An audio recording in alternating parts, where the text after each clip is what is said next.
আপনারা জানেন, ইতিমধ্যে জেনেছেন যে বাংলাদেশ জামায়াত ইসলামীর নেতৃবৃন্দ এবং সমস্ত নেতাকর্মী আজকে কয়েকদিন যাবত সাতকানিয়া উপজেলার প্রতিটা হিন্দু পাড়া, বড়ুয়া পাড়া, ঘরে ঘরে তারা পাহারা দিচ্ছে। প্রতিটা মন্দির, প্রতিটা উপাসনা লেগে তারা পাহারা দিচ্ছে।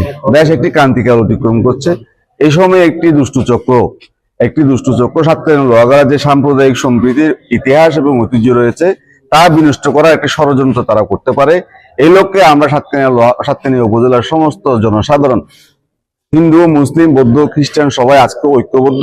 আমরা আমাদের সাম্প্রদায়িক সম্প্রীতি অতীতের মতো আমরা বজায় রাখবো। এখানে আমরা দল, মত, ধর্ম, বর্ণ নির্বিশেষে সাতকানিয়ার জনগণ সবাই ঐক্যবদ্ধ।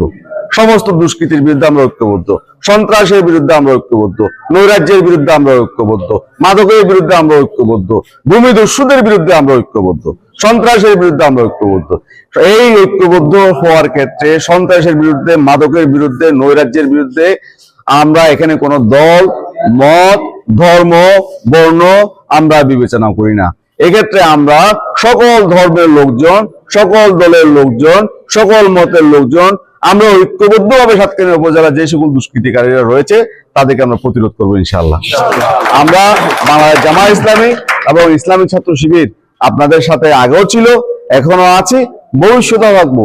আমৃত্যু আমরা আপনাদের সাথে আছি ইনশাআল্লাহ। এবং সবসময় যে কোনো সুবিধা অসুবিধার বিপদ আপদে ভাই হিসেবে, বন্ধু হিসেবে আপনারা আমাদেরকে পাবেন। আমরা আপনাদের পাশে থাকবো। সবাইকে ধন্যবাদ। এবং বাংলাদেশ জামায়াত ইসলামী আপনাদের সাথে আছে এই ওয়াদা করেই আমার কথা শেষ করছি। ধন্যবাদ।